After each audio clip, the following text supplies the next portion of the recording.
باب الاعتصام بالکتاب والسنہ،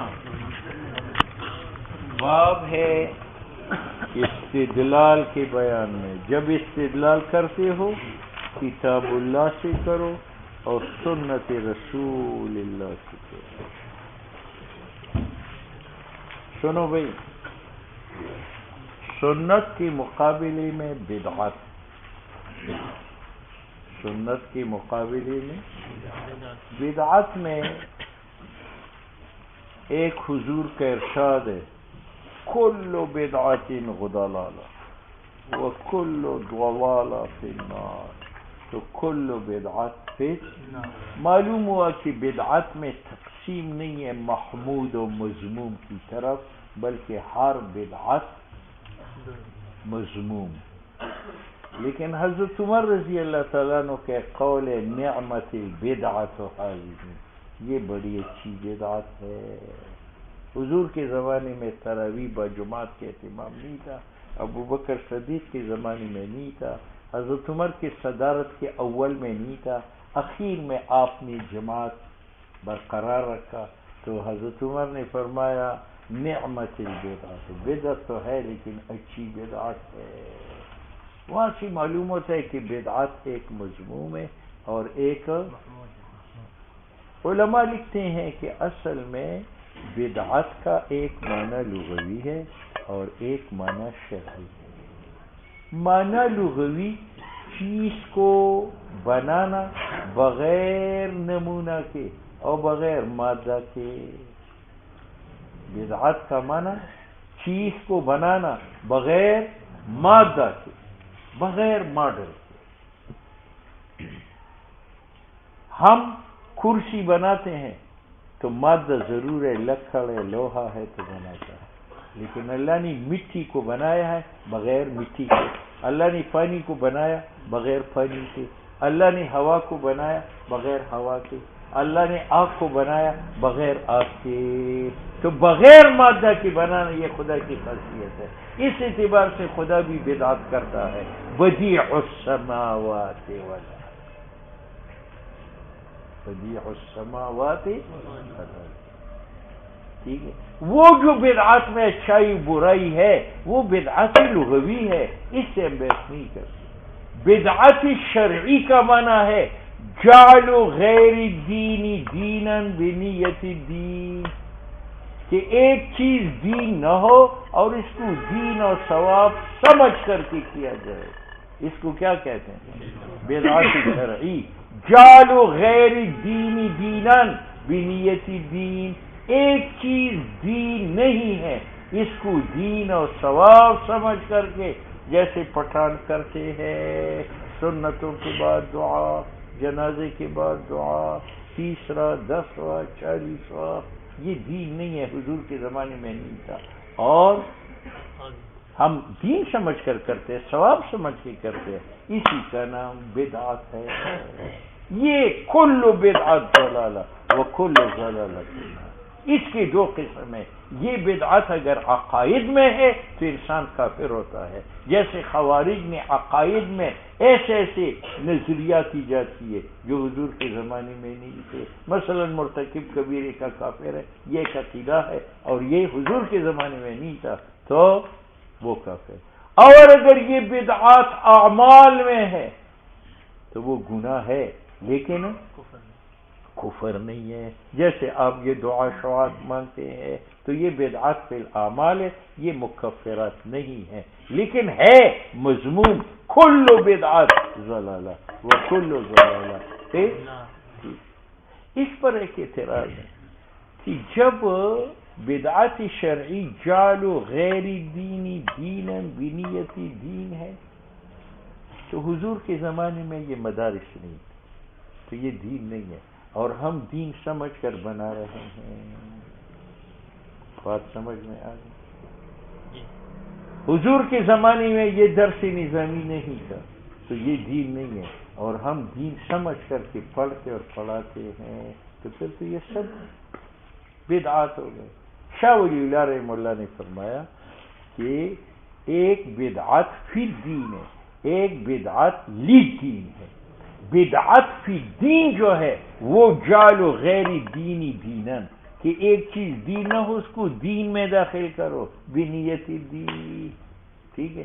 اور یہ مدارس اور یہ نظام یہ بدعت فی دین نہیں ہے، بدعت لد دین ہے، یعنی دین کے پھیلانے کے ذرائع ہے. بات سمجھ میں آ گئی؟ تو بدعت فی دین ضلالت ہے، اور ہر ضلالت فی النار ہے. تو ہر بدعت فی دین ضلالت ہے، اور اگر بدعت شرعی نہ ہو لغوی ہو تو وہ جائز ہے، بدیع السماوات والارض. اور اگر بدعت فی دین نہ ہو بلکہ بدعت دین ہو، ٹھیک ہے. جیسے مدارس و نصاب یہ بدعتی مضمون سے خارج ہے. لوگ یہ بھی اعتراض کرتے پھر میز بھی بدعت ہے، پھر کرسی بھی بدعت ہے. یار اس بدعت کی تعریف سنو، جعل غیر دین دین، کہ اس کو دین سمجھے. اور کرسی کو ہم دین سمجھتے ہیں، میز کو دین سمجھتے ہیں، وہ تو دین سمجھتے ہیں. بس یہ سارے اعتراضات ختم ہو گئے. عن عائشہ رضی اللہ تعالیٰ عنہ قالت قال رسول اللہ صلی اللہ علیہ وسلم من احدث فی امرنا، یہ فی بتاتا ہے کہ یہاں بدعت لغوی مراد نہیں ہے، بدعت شرعی مراد ہے. اور بدعت شرعی سے مراد بدعت فی دین ہے، بدعت دین نہیں ہے. یہ دونوں قید مل. جو ایجاد کرے گا ہماری دین میں حاضر اسلام میں ما ایسی چیز لازمینو جو سے نہ ہو وہ مردود ہے. وہ کیا ہے؟ مردود. اور اس کی وجہ یہ ہے کہ اس میں جو آدمی مثلا میں دعا بعد سنن کو لازم سمجھتا ہوں اور کرتا ہوں اور کراتا ہوں، تو اس میں حضور پر دو الزامات ہیں. ایک یہ کہ العیاذ باللہ حضور صلی اللہ علیہ وسلم نے خیانت کی ہے. یہ دعا ایک رکن تھا نماز کا اور اس نے نہیں کیا تو اس نے خیانت کی، اور پیغمبر پر خیانت کا الزام لگانا کفر ہے. دوسرا یہ کہ میں یہ بتانا چاہتا ہوں کہ میرا علم حضور سے زیادہ تھا، اس کو علم نہیں تھا کہ دعا دین ہے، مجھے علم ہے، میں نے دعا کو دین بنا لیا. ٹھیک ہے. اس لیے عبداللہ ابن عمر اخیر زندگی میں نابینا ہو گئے تھے. وہ لاٹھی کے سہارا سے چلتے تھے اور غلام ہاتھ سے پکڑ کر کے لے جاتے تھے. ایک مرتبہ راستے پر جا رہے تھے، مسجد میں اذان ہو گئی. غلام کو کہا نماز پڑھانے. گئے، امام نے نماز پڑھائی. نماز کے بعد وہ زور زور سے لا الہ الا اللہ لا الہ الا اللہ. تو لاٹھی لے لی اور غلام کو کہا مجھے مولوی صاحب سے ملاؤ. اس کا خیال ہے مولوی صاحب سے ہاتھ ملاتے ہیں. جب اس کو پکڑ ہاتھ سے پکڑا تو ساتھی سے ضربہ یضربو کا بیٹھ، اور فرمایا اعلمک زائد علی علم رسول اللہ صلی اللہ علیہ وسلم، آپ کا علم حضور سے بڑھ گیا، آپ نے تو یہ کام نہیں کیا تھا، آپ نے کیا. معلوم ہو حضور کے علم میں یہ بات نہیں تھی، آپ کے بدعات سے بچو. پھر بگاڑا تو بدعات کی بوری ہے، بوری. کیا ہے؟ عن جابر رضی اللہ تعالیٰ عنہ قال قال رسول اللہ صلی اللہ علیہ وسلم اما بعد فإن خیر الحدیث کتاب اللہ، بہترین کلام خدا کا ہے، وخیر الحدی، اور بہترین سنت ہدی محمد صلی اللہ علیہ وسلم، حضور کی سنت ہے. وشر الامور محدثاتها، اور بدترین کام جو ہے وہ بدعت ہے. وکل بدعت ضلالہ، اور ہر بدعت ضلالت ہے. کون سی بدعت؟ شرعی. اور کون سی بدعت؟ بالدین. بس یہ دو قیدیں لگاؤ تو بچ جاؤ گے. عن ابن عباس رضی اللہ تعالی عنہما قال قال رسول اللہ صلی اللہ علیہ وسلم ابغض الناس الی اللہ ثلاثہ، لوگوں میں خدا کی دشمن ترین لوگ تین ہیں. ملحد فی الحرم، ایک ایک حرم مقدس میں گناہ کرے. ومبتغ فی الاسلام سنت الجاہلیہ، اور ایک وہ جو طلب کرے اسلام میں ایک کام جو جاہلیت کا ہے یعنی بدعت. ومطلب دم امرئ مسلم، اور دوسرا یہ کہ وہ خواہش مند ہو کہ مسلمان کا خون بہائے ناحق. لیحرق دمہ. قال قال رسول اللہ صلی اللہ علیہ وسلم کل امتی یدخلون الجنت الا من ابا، میری ساری امتی جابت جنت میں جائے گی مگر جو جنت جانے سے انکار کرے. پوچھا گیا ومن ابا، یہ کون ہے جو جنت جانے سے انکار کرے؟ قال من اطاعنی دخل الجنہ، جو میری سنت پر چلے گا وہ جنت میں جائے گا، ومن عصانی، اور جو بدعت پر چلے گا فقد ابا، اس نے جنت جانے سے۔ عن جابر قال جاءت ملائکۃ، فرشتے آئی نبی علیہ السلام کے پاس صلی اللہ علیہ وسلم، وہو نائم، آپ سو رہے تھے، فقالوا، وہ فرشتے آپس میں گفتگو کرنے لگے، ایک نے دوسرے کو کہا ان لصاحبکم ھذا، تمہارا یہ حضرت جو آپ صلی اللہ علیہ وسلم ہے اس کی ایک مثال ہے، فضربوا له مثلا، اس کے سامنے وہ مثال تو بیان کرے۔ تو ایک فرشتے نے کہا انہ نائم، یہ تو سو رہا ہے۔ اچھا، وقال بعضهم، دوسرے نے کہا ان العین نائمۃ، اس کی آنکھ سو رہی ہے، والقلب یقظان، اور قلب بیدار ہے، بیان کرو مثال۔ وقالوا، انہوں نے کہا مثلہ، فرمایا دیکھو ایک آدمی ہے، اس نے ایک گھر بنایا، اس نے اس گھر میں دسترخوان بچھایا، اس نے اس دسترخوان پر کھانے رکھ کر ایک قاصد کو بھیجا کہ جاؤ لوگوں کو بلاؤ کہ وہ اس گھر میں داخل ہو، اس دسترخوان پر بیٹھے اور یہ کھانا کھائے۔ اب وہ قاصد گیا، اس نے لوگوں کو پکارا، کچھ لوگوں نے اس کی پکار سنی، جب سنی تو وہ گھر میں بھی داخل ہو گئے، دسترخوان پر بھی بیٹھ گئے اور کھانا بھی کھا لیا، اور جنہوں نے اس کے کہے پر لبیک نہ مانا وہ گھر میں داخل ہونے سے محروم ہے، دسترخوان پر بیٹھنے سے محروم ہے، کھانوں سے محروم ہے۔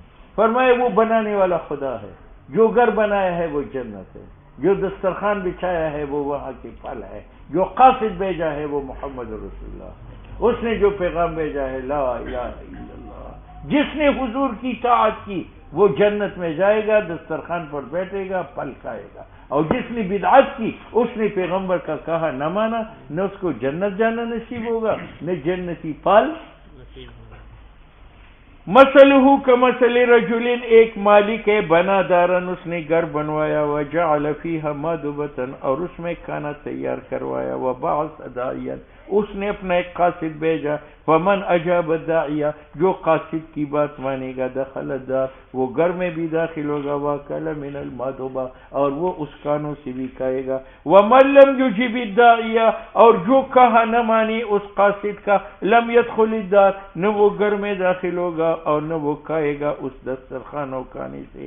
وقالوا، فرشتوں نے کہا اویلوہا، تفصیل بیان کرو اس مثال کی، یفقہا، تاکہ پیغمبر اس کو سمجھے۔ تو بعض نے کہا وہ تو سو رہا ہے، دوسرے نے کہا نہیں آنکھ سو رہی ہے دل بیدار ہے۔ وقالوا نے کہا وہ دار جنت ہے، وہ دائی محمد صلی اللہ علیہ وسلم ہے۔ فمن اطاع محمدا، جس نے آپ صلی اللہ علیہ وسلم کی سنت پر چلنے اختیار کیا، فقد اطاع اللہ، وہ جنت میں جائے گا۔ ومن عصى محمد، اور جو بدعت پر چلے گا، فقد عصى اللہ، ومحمد فرق بین الناس، محمد صلی اللہ علیہ وسلم فارق ہے درمیان مومن اور درمیان کافر۔ وعن انس قال جاء ثلاثة رہط، تین تبلیغی بزرگ آئے، الی ازواج نبی علیہ السلام، امہات المومنین کے پاس، یسألون، وہ پوچھ رہے تھے، عن عبادت نبی صلی اللہ علیہ وسلم، رسول اللہ صلی اللہ علیہ وسلم کی رات کی عبادت کے بارے میں۔ ان کا یہ خیال تھا کہ نبی علیہ السلام ہر دن روزہ رکھیں گے، رات بھر تہجد پڑھیں گے، اللہ اللہ کریں گے، نہ بیوی کے پاس جائیں گے، نہ کھانا کھائیں گے، نہ سوئیں گے۔ عائشہ صدیقہ نے فرمایا رات سوتی بھی ہے، تہجد بھی پڑھتا ہے، کھانا بھی کھاتا ہے، بیویوں کے پاس بھی جاتا ہے، اللہ کا ذکر بھی کرتا ہے۔ تو تبلیغیوں نے کہا کہ ہوئی تو بہت کم عبادت ہے، کم۔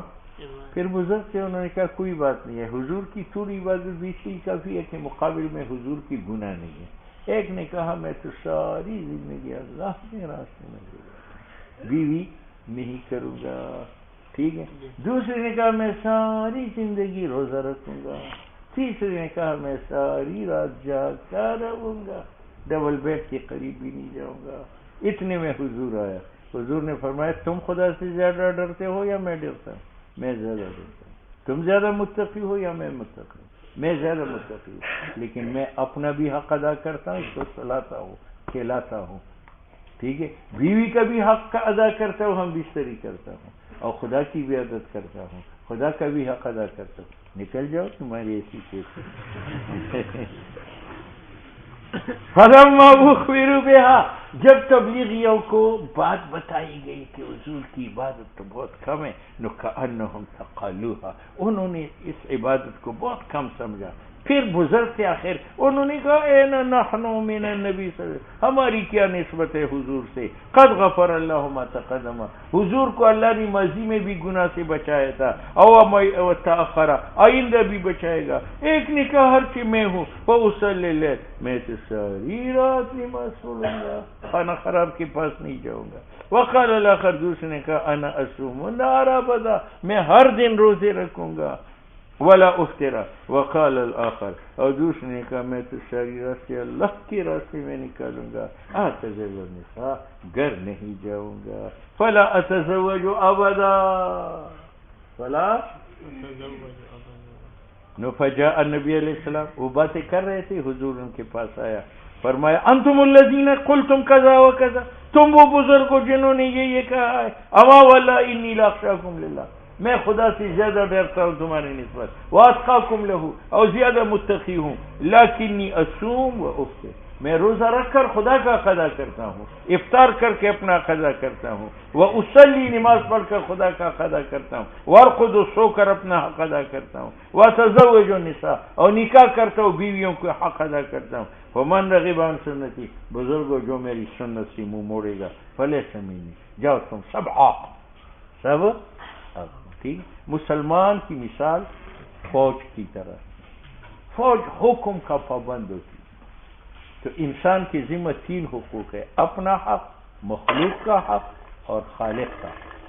جو خالق کا حق ادا کرے، اپنا مخلوق نہ کرے، وہ رہبانیت ہے. ورہبانیت ابتدعوها ما كتبنا علیہا فی کتاب، یہ عیسائیت ہے، یہ منع ہے. جو اپنا حق ادا کرے، مخلوق خالق کا ادا نہ کرے، وہ نفس پرست ہے. افرأیت من اتخذ الہہ ہواہ، یہ بھی مردود ہے. ٹھیک ہے. اس لیے اللہ نے فرمایا بل کونوا ربانیین، تم نہ نفس پرست بنو، نہ شہرت پرست بنو، نہ فقط رہبانیت پرست بنو، بلکہ ربانیین، یعنی رب جو حکم کرے کہ سلاؤ کھلاؤ تو یہ کرو. ٹھیک ہے. رب حکم کرے نماز روزہ کرو، جہاد کرو، وہ کرو. رب حکم کرے مخلوق کا حق ادا کرو، وہ ادا کرو. عن عائشہ رضی اللہ تعالیٰ عنہ قالت صنع رسول اللہ صلی اللہ علیہ وسلم، حضور علیہ السلام نے بیوی کو چوما، فرخص فیہ، اور روزہ داروں کو اس میں اجازت دے دی کہ تم بھی چومو. وتنزہ عنہ قوم، تو بزرگ پھر بھی چام سے پرہیز کرتے تھے. تو یہ بات رسول اللہ صلی اللہ علیہ وسلم کو پہنچی، آپ نے خطبہ دیا، خدا کا حمد بیان کیا، فرمایا ان بزرگوں کا کیا حال ہے کہ وہ پرہیز کرتا ہے اس چام سے اصنعہ جو میں کرتا ہوں. فواللہ انی لأعلمہم باللہ، میں ان سے خدا کو زیادہ جانتا ہوں. واشدہم، میں ان سے زیادہ خدا سے ڈرتا ہوں. قدم نبی اللہ صلی اللہ علیہ وسلم المدینہ، حضور علیہ السلام مدینہ میں آئے. وہم یعبرون النخل، تعبیر اس کو کہتے ہیں ہر درخت کے اندر ایک شاخ نر کا ہوتا ہے، ایک مادے کا ہوتا ہے. ہر پھلدار درخت میں ایک شاخ نر کا ہوتا ہے، ایک یہ جو ہوائی چلتی ہے اس میں حکمت یہ ہے کہ وہ نر شاخ کو اٹھا کر مادہ پر ڈال دیتا ہے تو ان کا جمع ہوتا ہے. جب جمع ہوتا ہے تو حمل ہوتا ہے، تو پھل پھول نکل آتا ہے. لیکن کھجور میں ایک شاخ نر ایک مادہ نہیں ہے. کھجور کا ایک درخت بالکل مادہ ہوتا ہے اور ایک بالکل. تو اگر ہوا کی شاخوں کو لڑائی بھی تو اس سے پھل پیدا نہیں ہوتا. اس لیے اس کا طریقہ یہ ہے کہ نر درخت کا خوشہ اتار کر مادے میں لگایا جاتا ہے. سن میں اب یہ ہے، اس کو تعبیر کہتے ہیں. تب اس کو پھل لگ جاتا ہے. تو مدینہ منورہ میں نر کی شاخ کو کاٹ کر مادے میں لگاتے تھے، پھل لگتا تھا. حضور علیہ السلام نے اس کو منع فرمایا کہ یہ نہ کرو، پھل دینے والا تو اللہ ہے. انہوں نے چھوڑ دیا. اگلے سال پھل نہیں ہوا. حضور نے پوچھا کیا ہوا؟ انہوں نے کہا آپ نے منع کیا. فرمایا یار میں نماز روزے کے لیے بتانے کے لیے آیا ہوں، کاروبار بتانے کے لیے نہیں آیا. تم اس کو خوب جانتے ہو، آئندہ یہ کام کرو. آئندہ اس سے قرین یہ نکالا کہ آپ صلی اللہ علیہ وسلم کی 2 حیثیتیں ہیں، بشر ہونے کی حیثیت اور نبی ہونے کی حیثیت سے آپ کا ہر قول سنت ہے، ہمیں کرنا پڑے گا. بشر ہونے کی حیثیت سے ہر قول جو ہے وہ حجت نہیں ہے. دنیاوی امور میں جب حرام منع نہ ہو تو آپ اپنی رائے سے کر سکتے ہیں. آپ مدینہ گئے تو علی مدینہ یعبرون النخل، نر کا شاخ مادی میں لگاتے تھے. فقال ما تصنعون، یہ کیا کرتے ہو؟ انہوں نے کہا کننا نصنعہ، یہ تو ہم پرانے زمانے سے چلے آ رہے ہیں کرتے ہیں. قال لعلکم لو لم تفعلوا كان خیرا، اگر تم یہ کام چھوڑو تو یہ بہتر ہوگا. فترکوا، انہوں نے چھوڑ دیا. فنقصت، پھل کم ہوا. فذکروا ذلک لہ، پھلوں کی کمی کا ذکر صحابہ نے حضور سے کیا. حضور نے فرمایا میں بشر ہوں، جب میں تمہیں حکم دوں ایک چیز کے ساتھ امر دین سے، فخذوا بہ، یہ سنت ہے اور بدعت سے اجتناب ہے. وَإِذَا أَمَرْتُكُم بِشَيْءٍ، جب تمہیں حکم دو ایک شے کے ساتھ اپنی رائے سے، فَإِنَّمَا أَنَا بَشَرٌ. ٹھیک ہے. قال رسول اللہ صلی اللہ علیہ وسلم،